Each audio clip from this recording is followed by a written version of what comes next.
Hi friends, ఈరోజు మనం తెలుసుకోబోతున్న చరిత్ర వైష్ణవీదేవి గురించి. వైష్ణవీదేవి హిస్టరీ. వైష్ణవీదేవి చరిత్ర ఏమిటి, అమ్మవారి దేవాలయం ఎక్కడ ఉందంటే ఈరోజు నేను వీడియోలో చెప్తాను, జాగ్రత్తగా వినండి.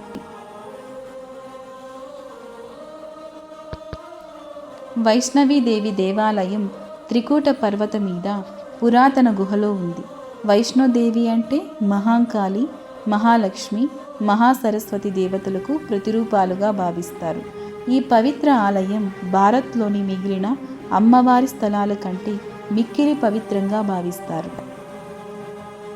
వైష్ణోదేవి ఆలయం అతి పురాతనమైనది.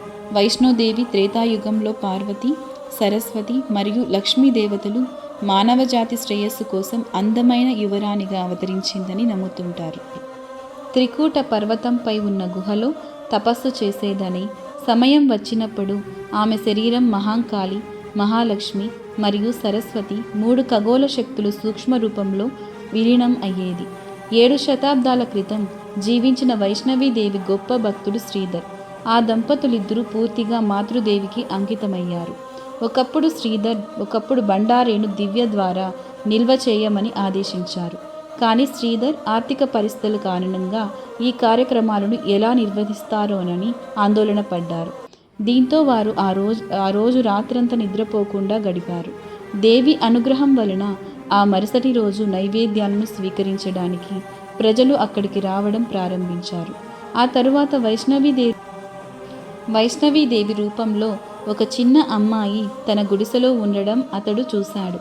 బండారా వారిలో సిద్ధం చేశారు మరియు గ్రామస్తులకు సేవలు అందించారు. ఈ ప్రసాదం పొందిన తరువాత ప్రజలు సంతృప్తిగా అక్కడ నుంచి వెళ్ళారు. కానీ అక్కడ ఉన్న భైరవ్నాథ్ జంతువులకు ఎక్కువ ఆహారాన్ని డిమాండ్ చేశాడు. అయితే అక్కడ శ్రీధర్ తరపున వైష్ణవీదేవి రూపంలో ఒక చిన్న అమ్మాయి దీనికి నిరాకరించింది. దీని తరువాత భైరవ్నాథ్ ఆ అవమానాన్ని భరించలేకపోయాడు.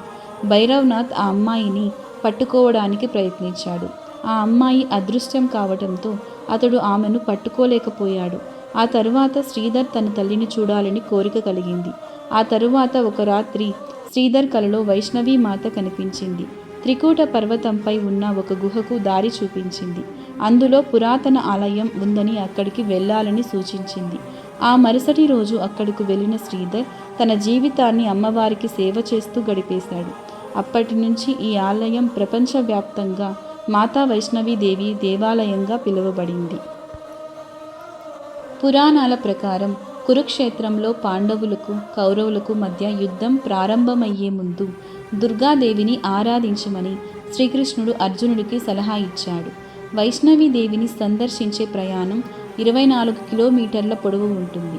ఇది కష్టమైన ప్రయాణంగా ఉంటుంది. ధర్మస్థల ప్రయాణం కత్రలోని బాన్ గంగా వద్ద ప్రారంభమవుతుంది. వైష్ణవీదేవి అనేక శతాబ్దాల క్రితం తన దైవిక విల్లు నుండి బాణాన్ని తీసుకువెళ్లారని నమ్ముతారు. ట్రెక్ చాలా కష్టతరమైనదని, కానీ పుణ్యక్షేత్రం నుంచి కప్పబడిన నడక మార్గాలు, నిచ్చెనలు, వాటర్ కూలర్లు, కూర్చునే ప్రదేశాలు, ప్యాంట్రీలు మరియు ఆహార దుకాణాలు అలసిపోయిన ప్రయాణికులకు విశ్రాంతినిస్తాయి. మీకు మా వీడియోస్ నచ్చినట్లయితే ప్లీజ్ సబ్స్క్రైబ్ చేయండి. See you on next video.